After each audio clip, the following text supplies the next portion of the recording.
On April 20th, 2010, the Deepwater Horizon disaster changed the lives of millions living near the Gulf of Mexico, as well as the scientists who responded to the crisis. These are some of their stories, intimate portraits of research, innovation, discovery. Welcome. I'm Jim McNamee, editor of Dispatches from the Gulf, a series of documentaries, short videos, and podcasts. Today I'd like to share with you a series of short, first-person accounts about those special moments in the lives of scientists we call Eureka moments. We begin this podcast with Martin Grossell, professor in marine biology at the University of Miami Rosenstiel School of Atmospheric Sciences. My interest in biology of aquatic life stems from early childhood. I was raised in a very rural area, very close to a pond, and I spent most of my waking hours in that pond, netting out any aquatic organism I could get my hands on. And was always fascinated by the ability of these animals to live in an environment, the water, where we cannot survive. I was born and raised in Denmark, received my formal training there, and then subsequently worked in Canada and now in the States. One of the exciting things about my job and my career has been the Eureka moments that you run into from time to time in your work. And I really think that's what drives us as scientists. Haus is a professor in the Ocean Sciences Department at the University of Miami. I have been interested in science since I was very young. I used to love being outside in the woods and lakes in Michigan, where I grew up, and was always curious about how things worked. I liked to dam up the stream when it was going by the house and see what happened with the water and all sorts of things like that. So I think it's the kind of thing that was a natural curiosity as a child that I was fortunate enough to be able to continue into my studies at graduate work and make a career of it. I've had Eureka moments where you finally figure out something that's been puzzling you. Usually these moments come to me in the middle of the night when I can't sleep and all the other noise of the day is out of it, and I lay there at 3 a.m. and I'm thinking about the problem. And I realized that the reason was fairly simple. Tamay Özgökmen is a professor in the Ocean Sciences Department at the University of Miami. I'm originally from Istanbul, Turkey, and I'm an engineer by training, but gradually became an oceanographer because it's very, very interesting. And the reason I got interested in science to begin with was because of Star Trek, original series.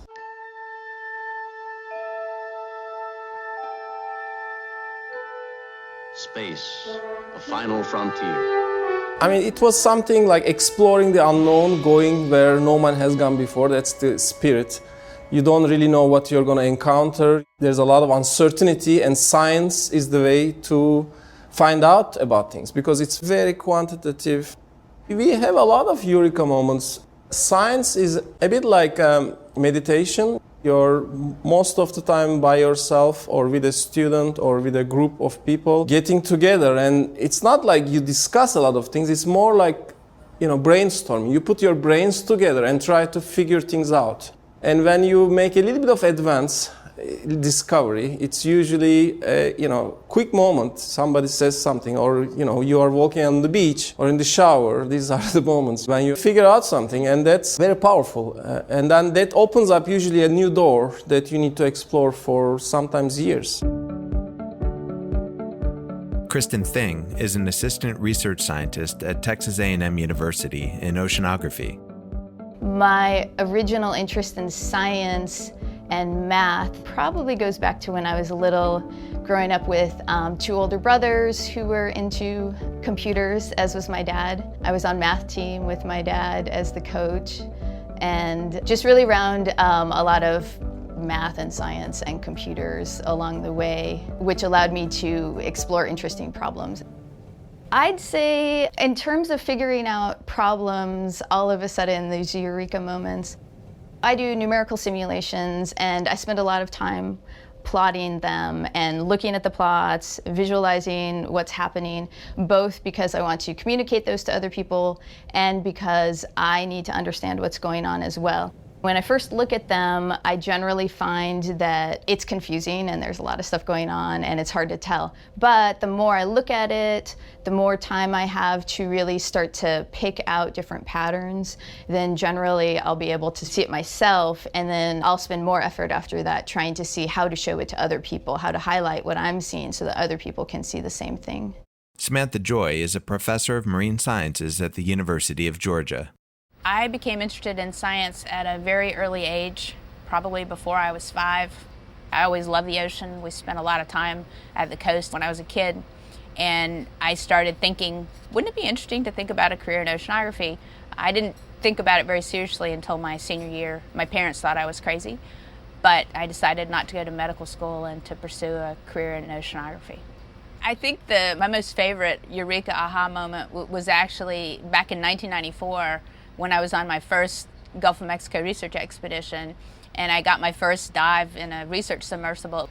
And I was in the back of the submersible, which was called the coffin for obvious reasons. You're scrunched together with another person in a box about the size of a coffin. And when they turned the lights on and I saw the seafloor, I had seen pictures in National Geographic of ecosystems in the deep sea, but when you see it with your own eyes, it just changes you forever. And every dive that I've done subsequently, I've learned or seen something new that I didn't know before. I mean, good grief, how incredible is that your job is to discover things that no one's ever seen before and to understand things that, people know nothing about. I think that's just the most incredible job that you could ever dream of having. Today, thousands of scientists, oceanographers, chemists, engineers, biologists, are all working together to develop newer and better ways to understand and ease the impact of oil spills. To learn more about their work, visit our webpage at dispatchesfromthegulf.com. Funding for this podcast was provided by a grant by the Gulf of Mexico Research Initiative. And thanks for listening.